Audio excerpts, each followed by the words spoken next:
Mais bonjour à tous, merci beaucoup pour vos questions sur la plateforme Avitam. On en a sélectionné quelques-unes. Je vais essayer de répondre à la première question qui est la question de Claire concernant les sensations alimentaires. Et la question est, est-ce que c'est la satiété ou le rassasiement qui arrive en premier lors d'un repas ? Alors, c'est la question de Claire, elle est très intéressante. Elle dit en gros quelle est la différence entre la satiété et le rassasiement et est-ce qu'il faut avoir l'estomac plein pour être à satiété? Alors ça, c'est une question qui est très intéressante et on va essayer de revenir un petit peu sur ces sensations alimentaires pour comprendre ce qui se passe. La sensation de faim est une sensation de creux au niveau de l'estomac qu'on ressent là, en dessous du plexus, en dessous des côtes, qui est une sensation de besoin d'organisme pour qu'on aille manger. Donc c'est finalement le corps qui au bout d'un moment va être en déficit d'énergie et qui va nous envoyer cette sensation de creux à l'estomac.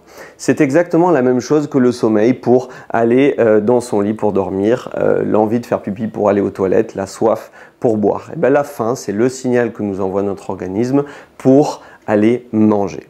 Cette sensation de creux à l'estomac, elle arrive une fois, deux fois, trois fois par jour.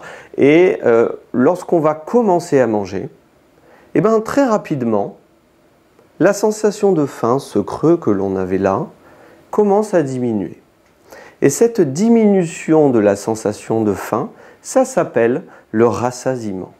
C'est-à-dire que c'est comme si c'est une lumière qui s'éclaire très fort quand on a très faim.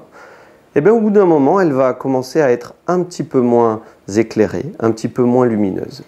Tout ce qui fait diminuer la sensation de faim, c'est ce qu'on appelle le rassasiement. Donc, le rassasiement commence dès les premières bouchées, dès la vue des premiers aliments, les odeurs, tout ce qu'on ressent au moment où on mange. Tout ça va faire diminuer la sensation de faim. Mais ce qui est très intéressant, c'est d'arriver à prendre conscience au fur et à mesure qu'on va manger. On va prendre conscience progressivement. Est-ce que le creux est encore là? Et au bout d'un moment, au bout de quelques bouchées, souvent il n'en faut pas énormément, le creux qui était là a disparu. Et bien c'est ça la satiété. La satiété, c'est le moment où la lumière s'est complètement éteinte et que le creux a disparu. La dernière partie de la question, c'est est-ce qu'il faut avoir l'estomac plein pour que la faim s'en aille ou est-ce qu'il faut avoir l'estomac plein pour être à satiété? La réponse est non. La plupart des personnes pensent qu'il faut avoir l'estomac plein et remplir l'estomac pour ne plus avoir faim. C'est faux.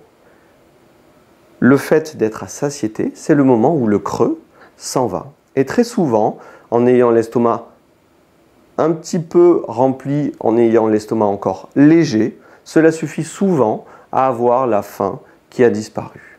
Donc, la faim est la première sensation, puis le rassasiement, c'est ce qui va faire diminuer la faim. Et lorsque le creux a disparu, nous sommes à satiété. Et très souvent, il reste beaucoup de place encore dans l'estomac.